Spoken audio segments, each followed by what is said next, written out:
Père, nous te disons merci pour la vie, pour le mouvement et l'être. Nous venons bénir ton Saint-Nom pour ce lieu, ces instants. Merci pour la pluie, pour le climat. Merci surtout pour la présence et la puissance de ton esprit. Nous venons nous soumettre à ton esprit et nous soumettre à ta grâce afin que tu nous instruises. Merci pour ta parole. La Bible dit qu'au commencement était la parole et la parole était avec Dieu et la parole était Dieu. Elle était au commencement avec Dieu. Toutes choses ont été faites par elle et rien de ce qui a été fait n'a été fait sans elle. En elle était la vie et la vie était la lumière des hommes. Nous voulons recevoir cette vie, nous voulons recevoir cette lumière. Nous te prions, Seigneur, de nous éclairer, de nous instruire, que tout ce qui sera dit, tout ce qui sera fait, soit pour notre bien-être, pour notre instruction, mais aussi et surtout pour ta gloire. Que ton règne vienne et que ton nom soit glorifié. Au nom de Jésus-Christ. Amen. Amen. Y a-t-il quelqu'un pour acclamer le Seigneur? Y a-t-il quelqu'un pour acclamer le Dieu vivant, le Dieu glorieux? Amen. Amen.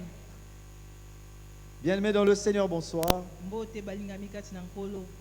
Nous avons deux passages à lire. Le premier est court et le deuxième aussi est court, mais avec seulement 31 versets.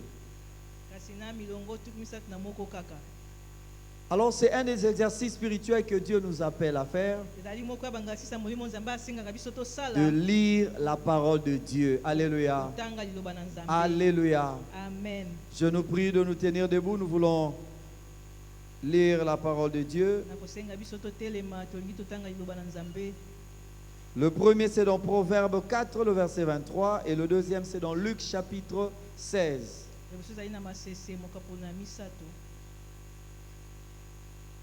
Proverbe chapitre 4, le verset 23.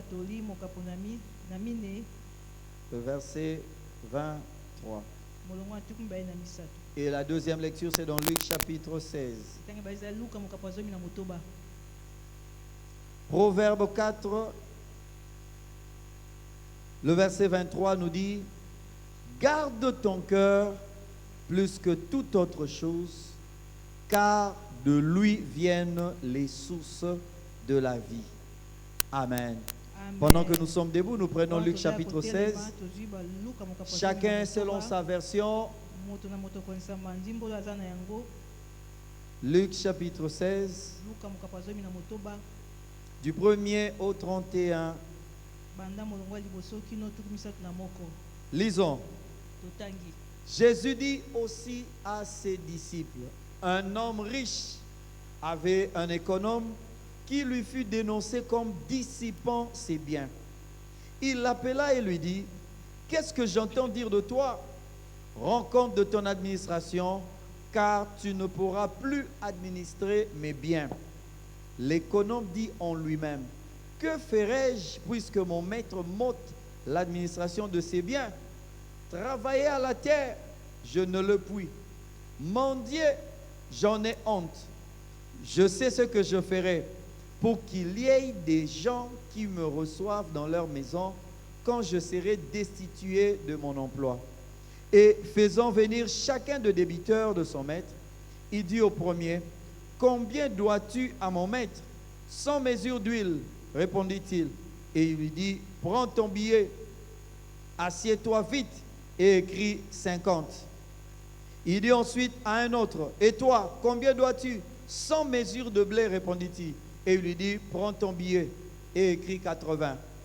Le maître loua l'économe infidèle de ce qu'il avait agi prudemment. Car les enfants de ce siècle sont plus prudents à l'égard de leurs semblables que ne le sont les enfants de lumière. Et moi je vous dis, faites-vous des amis avec les richesses injustes, pour qu'ils vous reçoivent dans les tabernacles éternels quand elles viendront à vous manquer. Celui qui est fidèle dans les moindres choses l'est aussi dans les grandes.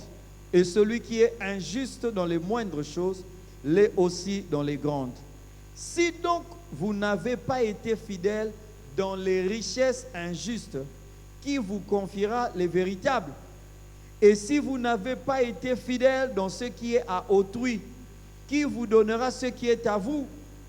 Nul ne peut servir deux maîtres, car ou il haïra l'un et aimera l'autre, ou il s'attachera à l'un et méprisera l'autre. Vous ne pouvez servir Dieu et Mammon. Les pharisiens qui étaient avares écoutaient aussi tout cela et ils se moquaient de lui.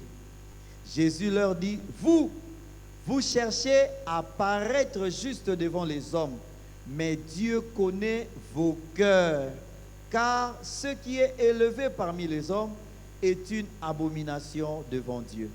La loi et les prophètes ont subsisté jusqu'à Jean.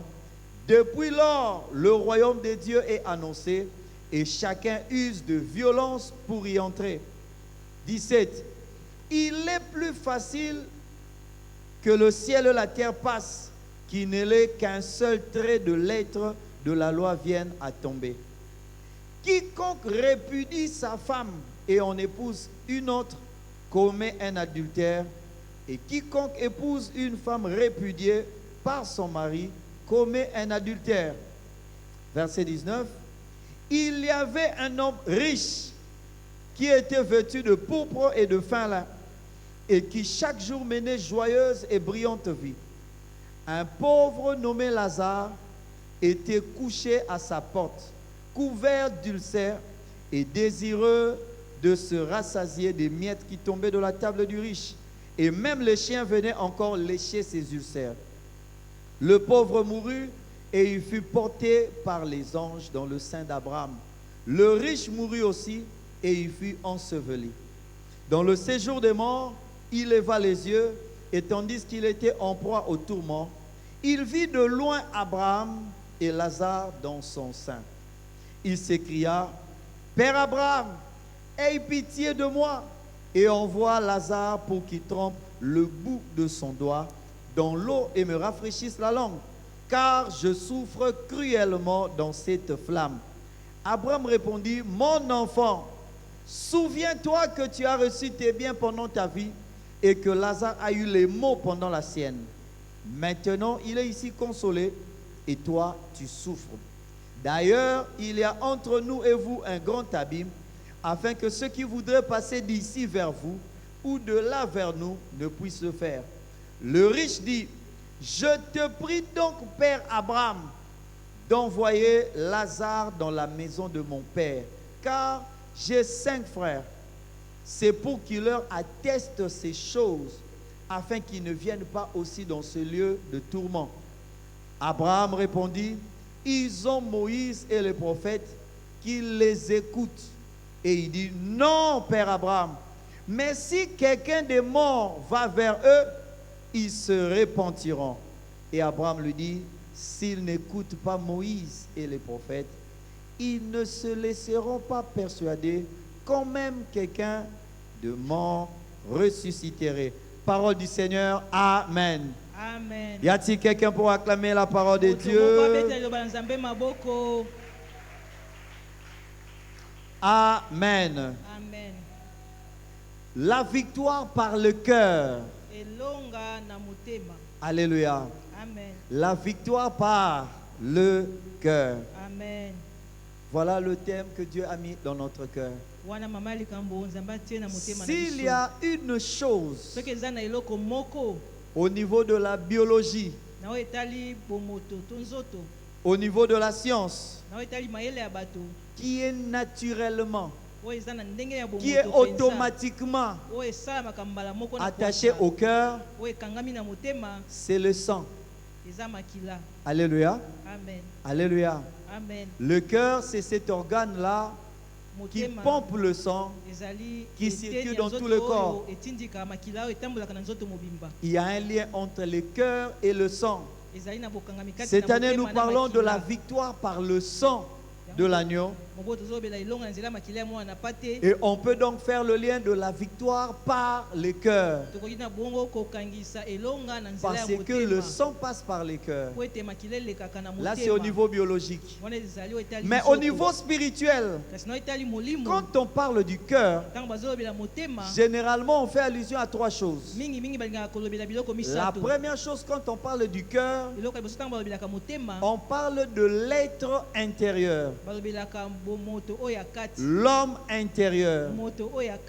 Quand on parle de ton cœur, on parle de toi au niveau invisible. Et à partir de ce moment, le cœur peut faire allusion à l'esprit de l'homme. Deuxièmement, quand on parle du cœur, on parle de l'âme, les intentions, les pensées. C'est le passage que nous venons de lire dans Proverbes. Quand on dit garde ton cœur plus que toute autre chose, car de lui viennent les sources de la vie. Je lisais aujourd'hui, il y a une autre version qui dit prends garde à ce que tu penses au-dedans de toi-même, car ta vie en dépend. Donc quand on parle du cœur, on fait allusion à notre âme, à notre système de pensée. On fait allusion à nos émotions, à notre intelligence. On fait allusion à notre âme. Mais quand on parle aussi du cœur, on fait allusion à l'amour. L'amour. D'ailleurs, le symbole de l'amour, c'est le cœur. Quand quelqu'un veut te dire qu'il t'aime, des fois il fait comme ça. Il fait le symbole du cœur. Et quand toi tu regardes ça, tu peux t'imaginer qu'il est en train de parler de ton cœur, alors qu'il est en train de te dire qu'il t'aime. Le cœur, qui est le siège de l'amour. Voilà trois choses importantes dont on nous parle quand on parle du cœur. On parle de notre esprit, de notre être qui est en contact avec Dieu. On parle de notre système de raisonnement, mais on parle aussi de notre amour. Quand on dit tu aimeras l'Éternel de tout ton cœur, de toute ton âme, de toute ta pensée, de toute ta force, on fait allusion au cœur et à l'amour. On fait allusion à l'âme et à l'amour. Et ce soir, Dieu m'a mis 4 choses que nous devrons partager pour avoir la victoire par les cœurs.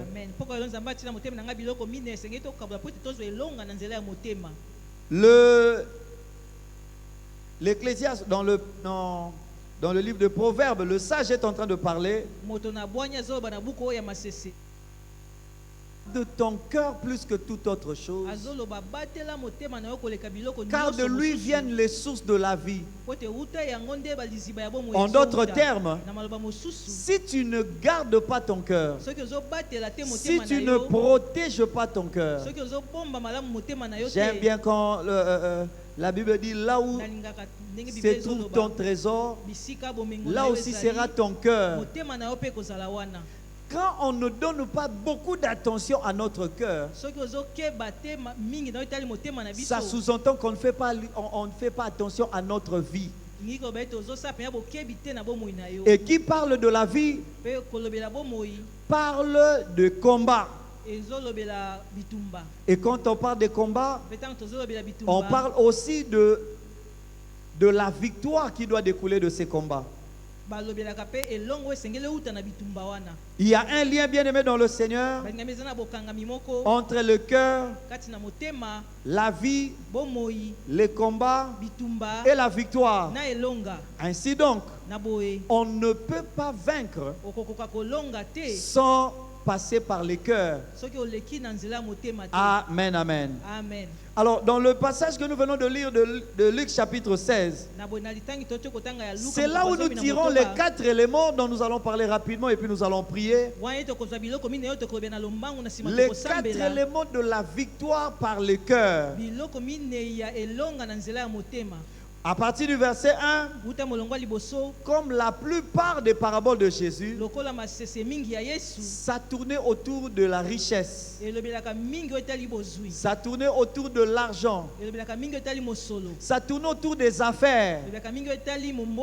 Alors, le premier secret pour avoir la victoire par le cœur, nous trouvons cela à partir de l'histoire de l'économe infidèle.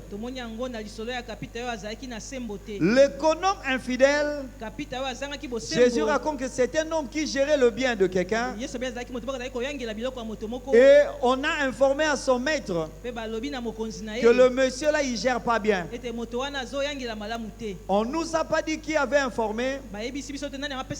On ne nous a pas dit si ce qu'il avait dit c'était vrai ou faux. Mais ce qui est vrai, c'est qu'à partir du cœur de ce monsieur, on peut avoir une idée que la personne qui avait accusé le monsieur n'avait pas très tort. Parce que le maître lui a demandé de rendre compte de son administration. Parce qu'il ne peut plus administrer ses biens. Alors qu'est-ce qui s'est passé? Le monsieur, après avoir entendu que je ne vais plus gérer les affaires de ces messieurs, alors il s'est posé des questions. La Bible dit au verset 3, l'économe dit en lui-même. En d'autres termes, l'économe a parlé dans son cœur. Il a dit, que ferai-je puisque mon maître monte l'administration de ses biens? Son cœur a commencé à parler. 1. Travailler la terre, je ne le puis. Mendier, j'en ai honte. Au verset 4, il dit, je sais ce que je ferai pour qu'il y ait des gens qui me reçoivent dans leur maison quand je serai destitué de mon emploi. Et après avoir fait ce qu'il savait, ce que son cœur lui a dit de faire, le verset 8 conclut. Le maître loua l'économe infidèle de ce qu'il avait agi prudemment. Le maître dont on parle ici, c'est la personne qui a attrapé quelqu'un en train de mal gérer ses biens. Et puis il a appris qu'après avoir chassé cette personne, cette personne-là, il m'a encore escroqué. Alléluia. Amen. Quelqu'un qui me devrait 100, il lui a écrit 80. Quelqu'un qui devrait autant, il lui dit, toi écris 50. Mais le maître qui avait appris qu'il se faisait escroquer, il vient d'apprendre encore qu'on l'a encore escroqué. Mais le verset 8 dit, le maître loua l'économe infidèle de ce qu'il avait agi prudemment. J'allais dire ça autrement. La Bible dit, le maître a acclamé, il a applaudi pour ce monsieur.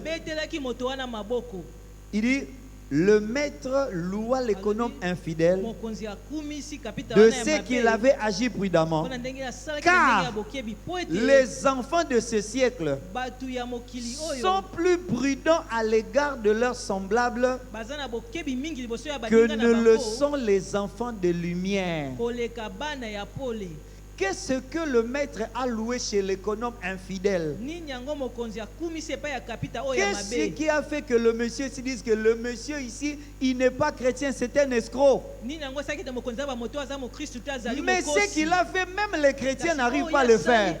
Qu'est-ce que le cœur de ce monsieur-là lui a dit? Que les chrétiens, que les enfants de lumière ne savaient pas.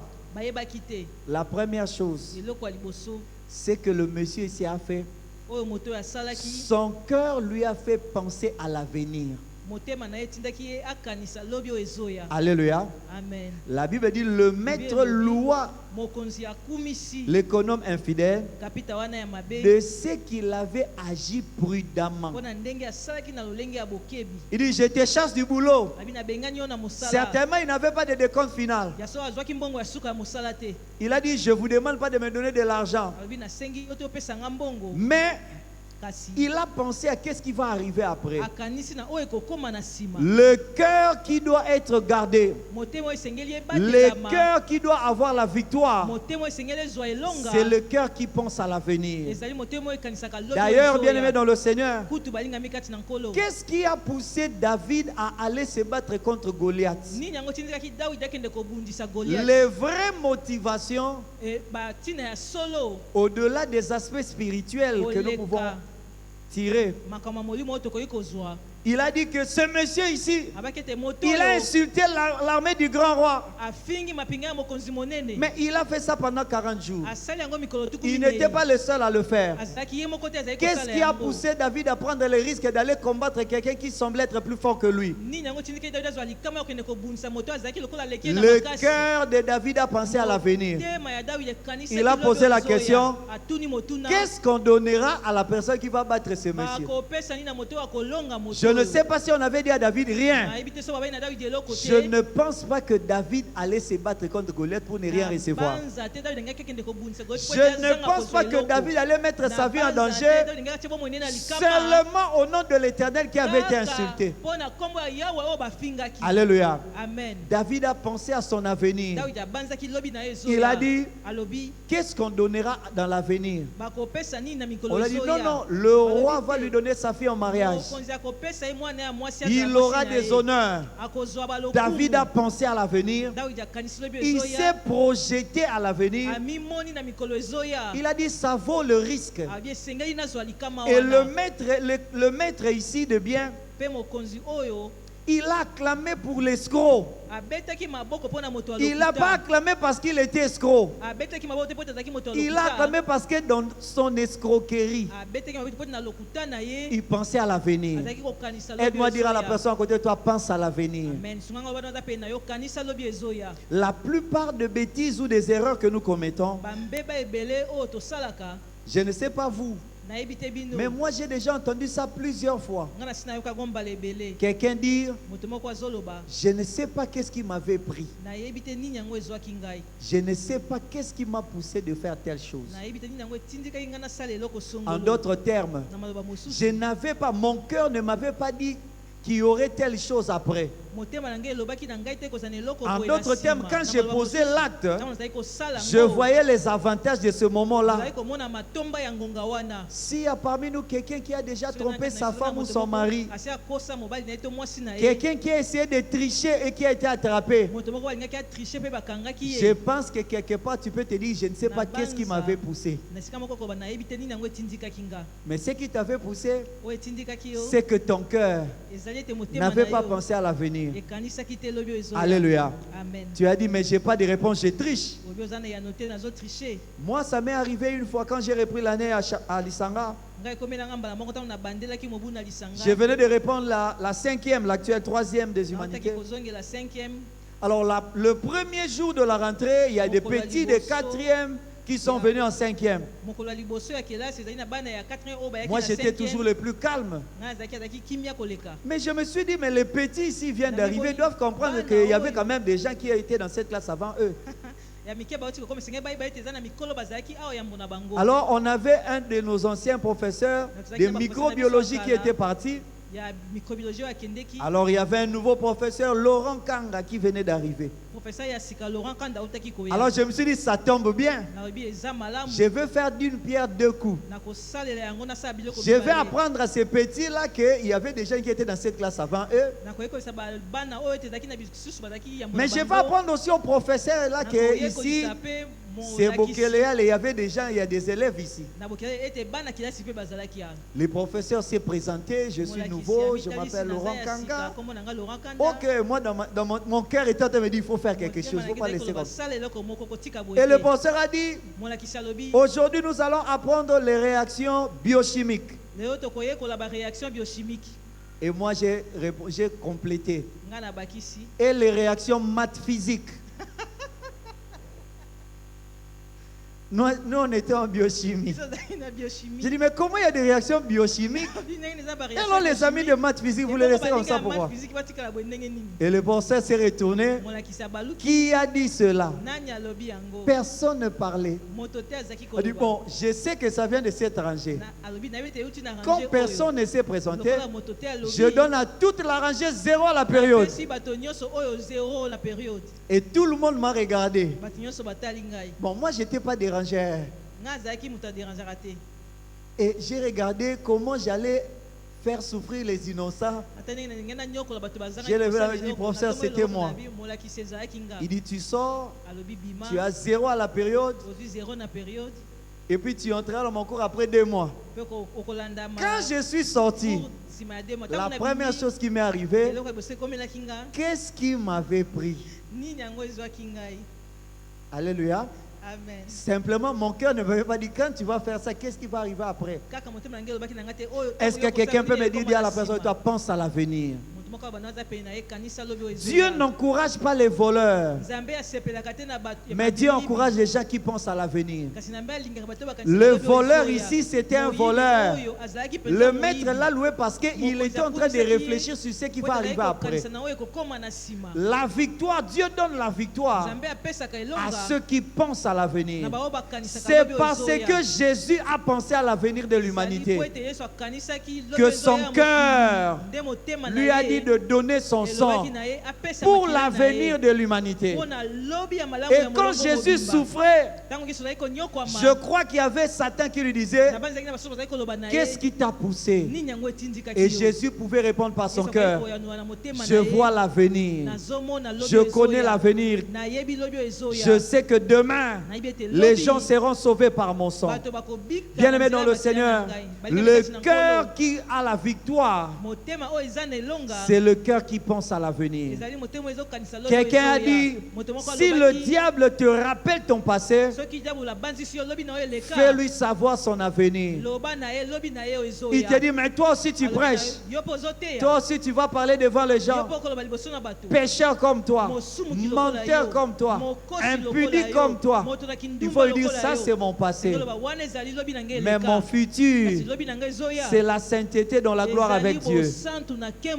Toi, ton passé, tu étais dans la gloire, mais ton futur, c'est dans le feu. Alléluia.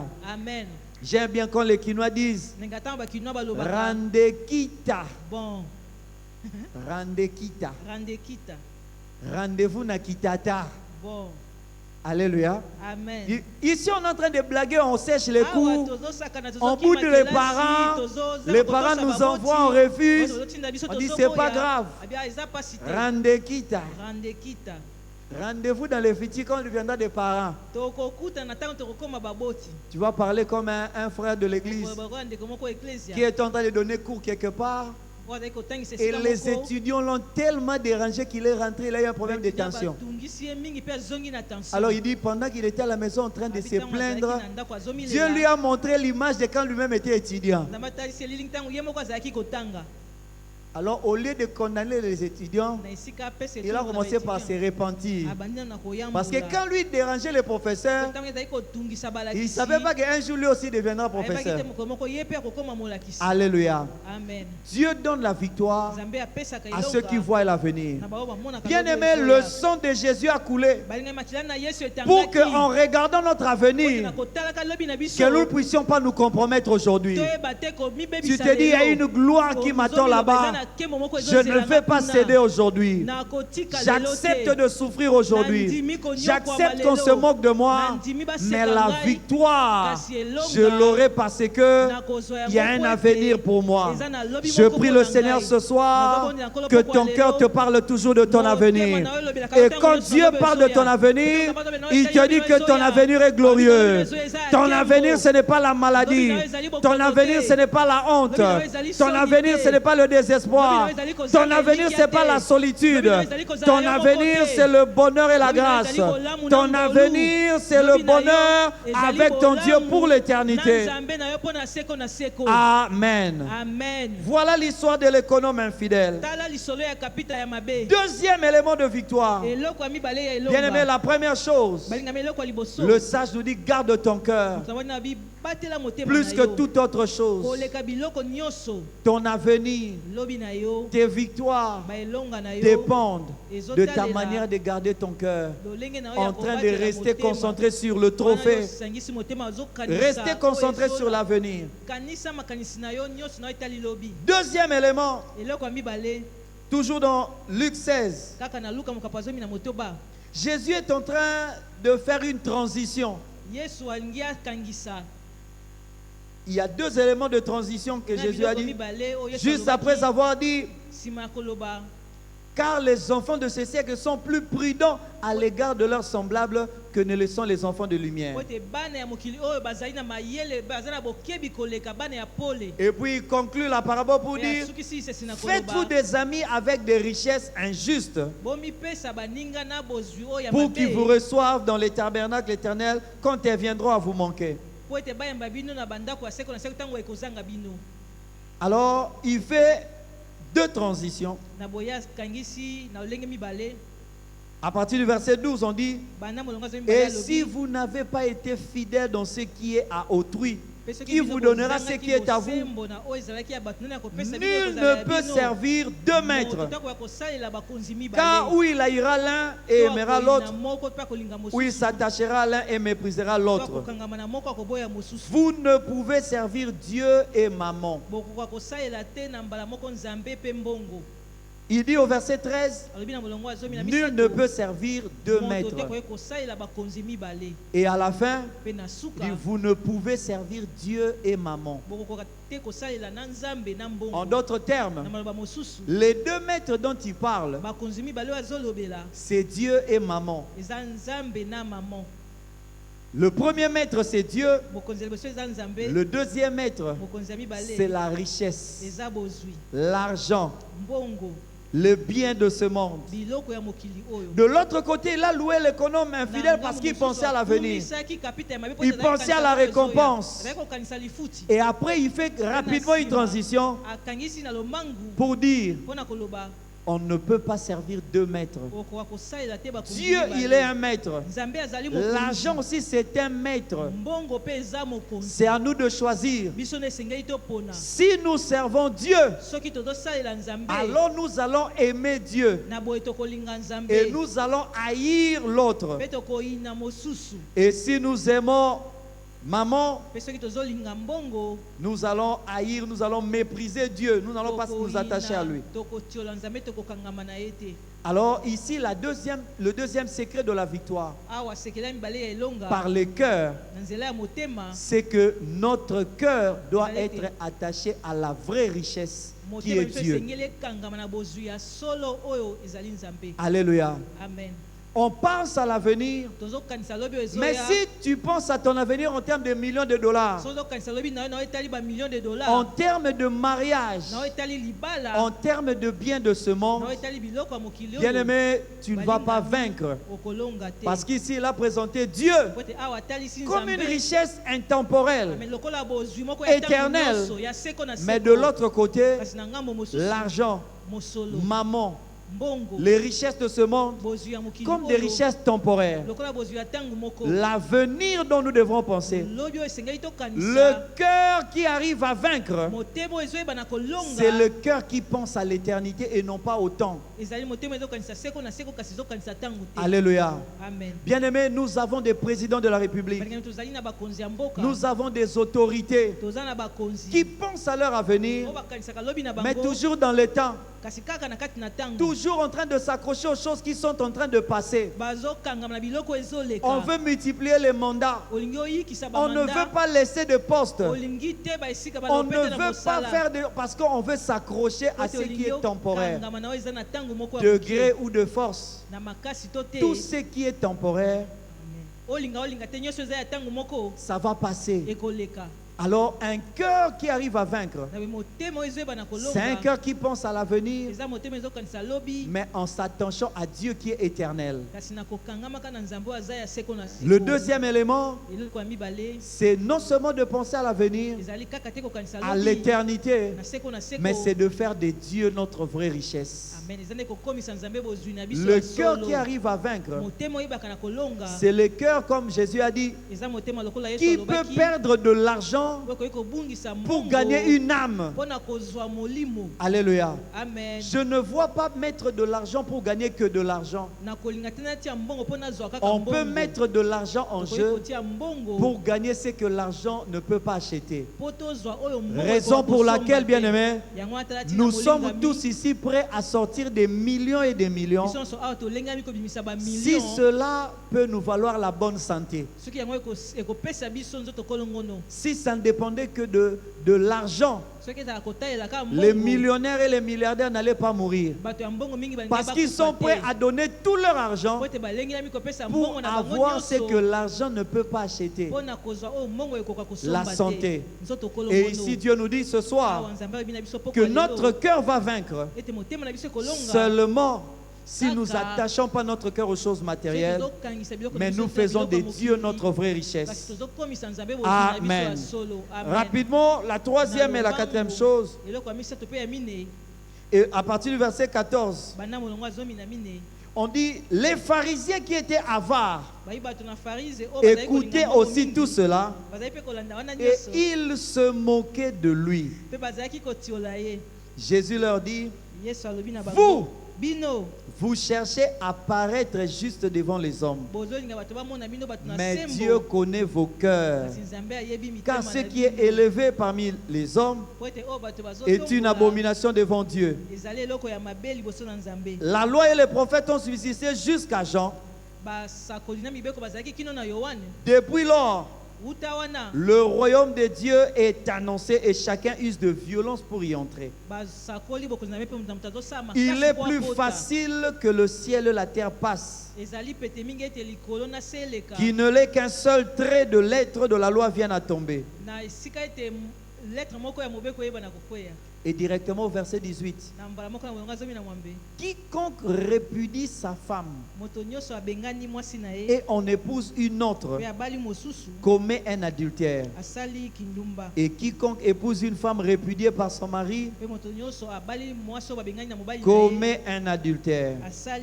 Le troisième secret, c'est la détermination. La détermination, la persévérance. Ici, Jésus est en train de parler, pendant que Jésus parlait de ces choses, on dit que les pharisiens, ils étaient avares, ils se moquaient de Jésus. D'ailleurs, quand nous suivons le film de Jésus, la version là du full gospel qu'on nous présente souvent du Campus pour Christ, il y avait un monsieur qui dit en lingala, aboyi mbongo, azanini, azali boma. Alléluia. Aboyi mbongo, azali boma. Et c'est comme ça que les pharisiens se moquaient de Jésus. Pour dire, comment tu veux que nous puissions faire de Dieu notre richesse, notre bien? Et après, Jésus leur dit non. L'argent, ça vous aide à paraître devant les hommes, bien habillés, avec de véhicules. Mais Dieu connaît votre cœur. Et après il dit, quiconque répudie sa femme et on épouse une autre commet un adultère. Jésus était en train de vouloir leur dire que ce n'est pas question de richesse ou d'argent, c'est une question de détermination. Et pour parler de détermination, Jésus a sorti l'image de l'alliance d'un homme et d'une femme. Pour dire, si tu épouses une femme, ça veut dire que tu as réfléchi, tu as fait cela avec ton cœur. Et après, du jour au lendemain, Le cœur n'est plus attaché à ça. Tu dis, elle était belle. Mais maintenant, elle a pris du volume. Je ne l'aime plus. Ça veut dire que tu n'étais pas déterminé dans ce à quoi tu t'étais engagé. En d'autres termes, tu ne l'avais pas aimé de tout ton cœur. Et un cœur qui a la victoire, c'est un cœur qui est déterminé, qui est persévérant. Quand tu entres dans une alliance, tu y entres de tout ton cœur. Tu y restes. Alléluia. Amen. La première chose, le cœur qui a la victoire, j'avais dit c'était quoi? C'est un cœur qui pense à l'avenir. Deuxièmement, qui s'attache à Dieu. Troisièmement, qui est persévérant.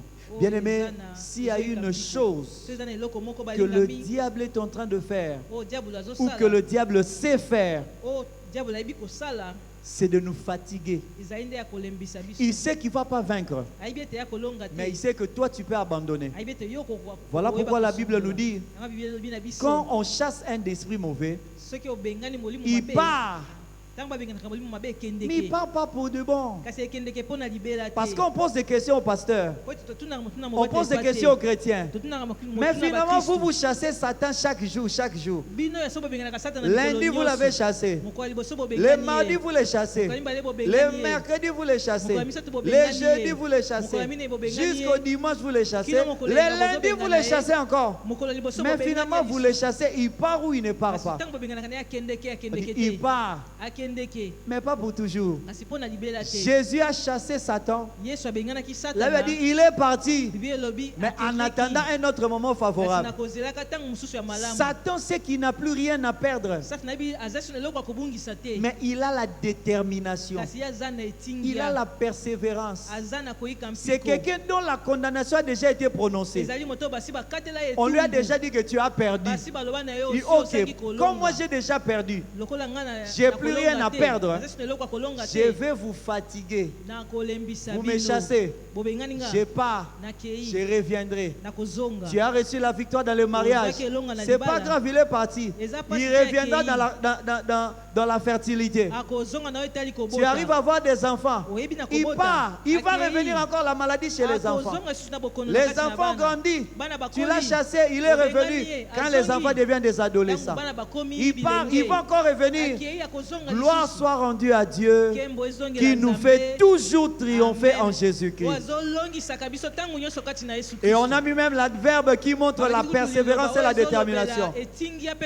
L'ennemi viendra souvent. Le malheur atteint souvent.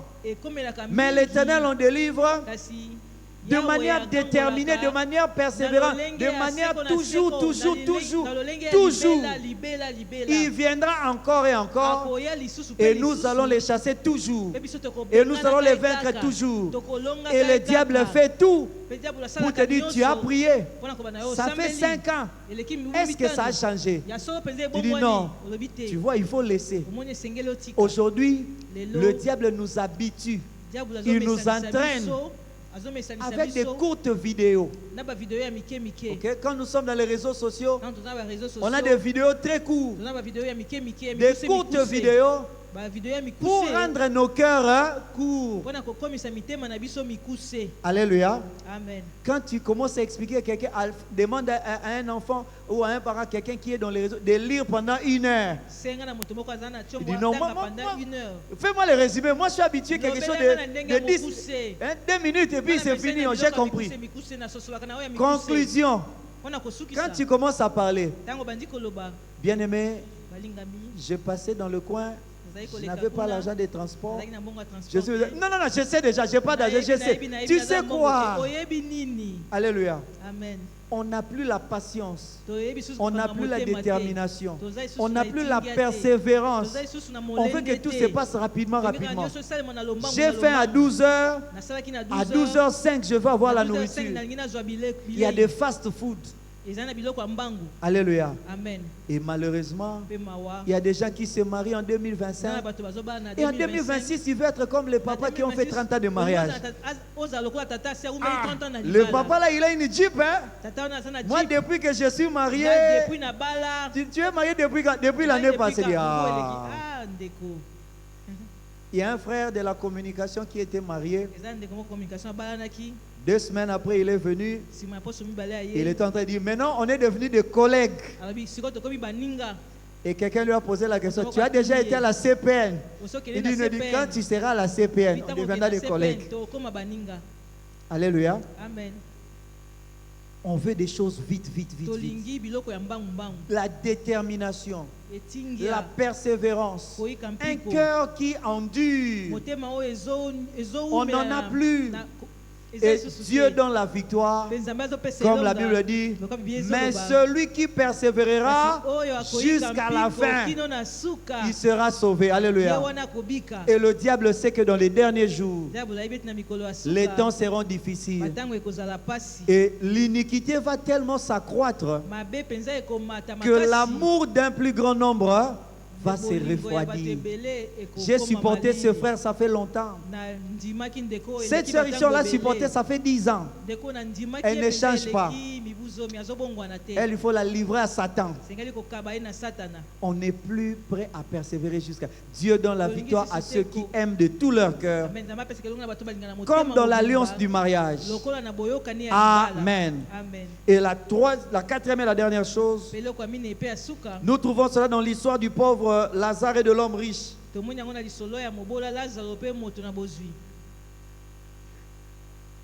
L'homme riche, à la fin, pendant qu'il était en train de souffrir, c'est un homme qui est habitué à donner des ordres. Mais il ne pouvait pas donner des ordres à Abraham. Mais il demande quand même. Mais comme il ne peut pas envoyer Abraham, il demande à Abraham d'envoyer le pauvre là qui passait nu devant sa maison. Il dit, Père Abraham, envoie le petit là, pour qu'il mette son doigt dans l'eau et qu'il puisse me rafraîchir. Le père Abraham lui a dit, non, mais ici tu n'es pas en position de donner des ordres. Ton cœur était en train de se réjouir quand tu étais sur la terre. Mais maintenant là, tu ne pensais même pas à celui qui souffrait. Mais maintenant là, il n'y a pas moyen de quitter ici et d'aller là-bas ou de faire le contraire. Et au verset 27, le riche dit, je te prie donc, Père Abraham, d'envoyer Lazare dans la maison de mon père, car j'ai 5 frères. C'est pour qu'il leur atteste ces choses, afin qu'ils ne viennent pas aussi dans ce lieu de tourment. Cet homme qui voyait Lazare dormir devant sa maison, il ne s'occupait pas de lui. Et il n'a même pas demandé au Père Abraham, aide-moi à rentrer pour aller prendre. Non, il a dit, envoie Lazare. La quatrième chose, Dieu donne la victoire par les cœurs si notre cœur pense au bonheur des autres. Il a toujours vécu sa vie, toute sa vie. Il vivait pour lui. Il vivait pour lui. Il voyait son avenir. S'il était persévérant, c'était pour lui-même.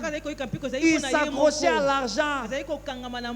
Et ils s'en foutaient de Lazare. D'ailleurs, la Bible dit, Lazare voulait même manger des choses qui tombent de la table. Même les choses qui tombaient de la table, on ne lui donnait pas. D'ailleurs, on ne donnait même pas aux chiens. Parce que les chiens, au lieu de manger de ce qui tombait de la table, les chiens allaient lécher le blé de Lazare. Pour dire que cet homme avait un cœur. Il ne pensait qu'à lui. Et même pas à ses propres chiens. Alléluia. Amen. Mais quand il est arrivé à ce niveau-là, dans l'autre monde, il a commencé à penser pour le bien de ses frères. Bien aimé, Dieu nous donne la victoire quand nous pensons au bien des autres.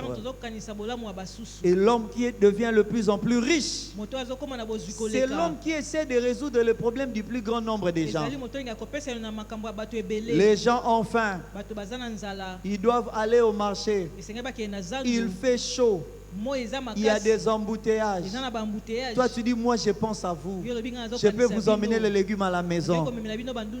Et quand tu penses au bien des autres, tu leur offres tes services. C'est comme ça qu'on te paye.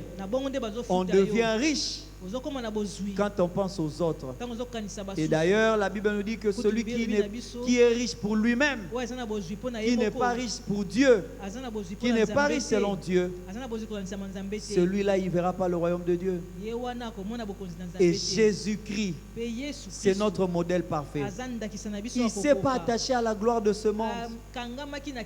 Il a fait de Dieu le Père sa richesse. Jésus-Christ, il a été déterminé jusqu'à la fin.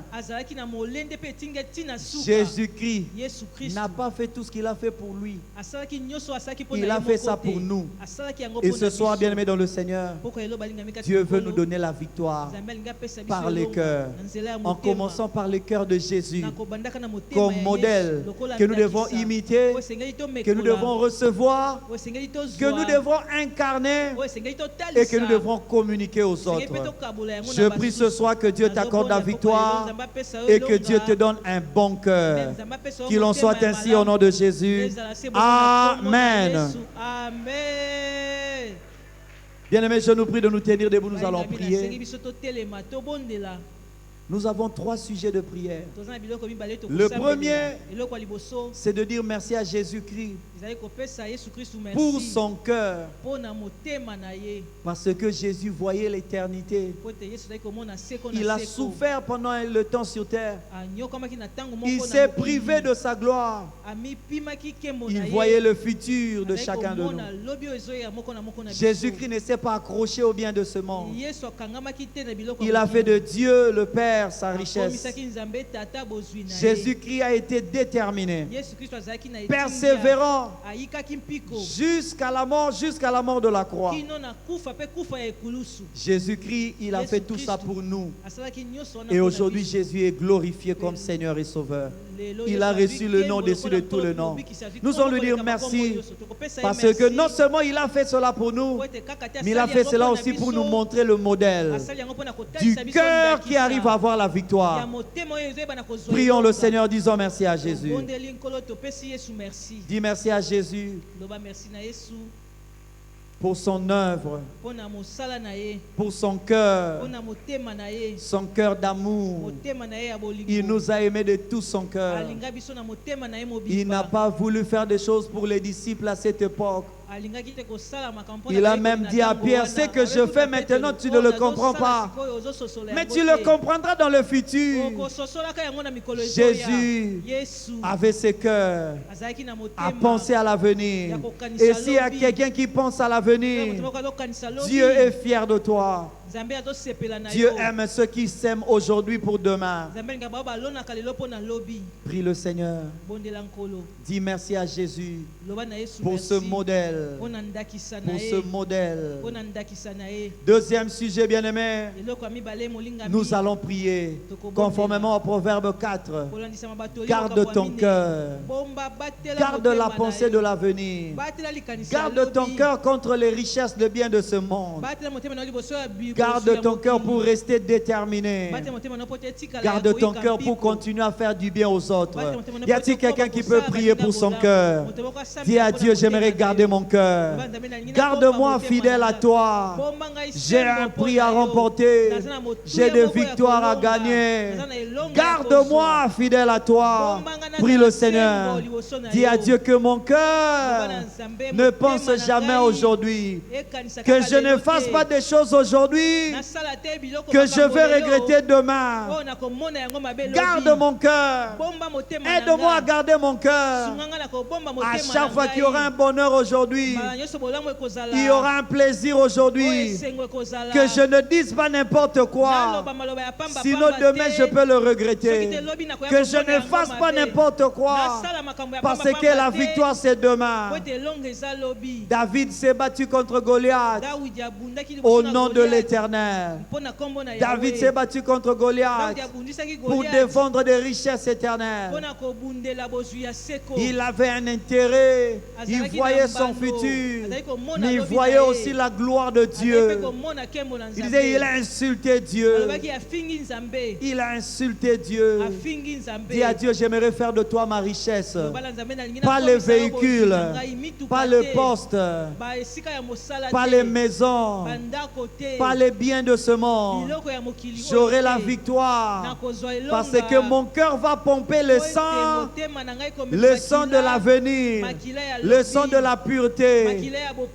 Donne-moi un bon cœur. Troisièmement, bien-aimé, tu vas prier pour la personne à côté de toi.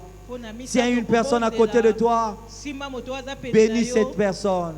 Dis à Dieu, aide-moi ce que mon frère, aide-moi ce que ma soeur, qui n'arrête pas de faire le bien, parce que les gens ont fait du mal, qu'il garde son cœur, qu'elle garde son cœur. Là, tu ne pries pas pour toi, tu pries pour quelqu'un d'autre. Tu donnes de ton temps, non pas pour toi, mais pour lui, mais pour elle. Prie le Seigneur, prie le Seigneur. Dis à Dieu, je te prie pour mon frère, je te prie pour ma soeur, que son cœur ne s'attache pas aux choses qui passent, qu'il garde son cœur fidèle à toi, qu'elle garde son cœur fidèle à toi, que son cœur pompe le sang de faire du bien aux autres. Le cœur ne pompe pas le sang pour lui-même, il pompe le sang pour tous les organes du corps. Le cœur ne s'accroche pas à d'autres choses, il s'accroche au bien-être des autres. Dis à Dieu que mon frère, que ma soeur puisse avoir un cœur qui s'attache à toi, qui persévère dans le bien, qui persévère dans le bien, qui soit patient dans l'affliction, qui l'endure, qui soit résistant, qui résiste à l'influence de ce monde. La Bible dit que nous aurons des tribulations. Prenez courage. La Bible dit celui qui persévérera jusqu'à la fin. Dis à Dieu qu'il persévère jusqu'à la fin, qu'il conserve la foi de tout son cœur, que Dieu soit son trésor, que Dieu soit sa richesse. Prie le Seigneur, prie le Seigneur. Dis à Dieu qu'il ne perde pas la foi.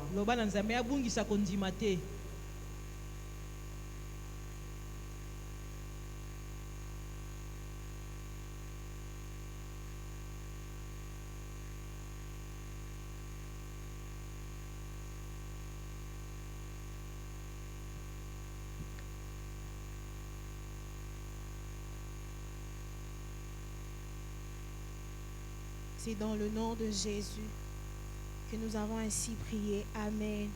Est-ce que nous pouvons acclamer le Seigneur?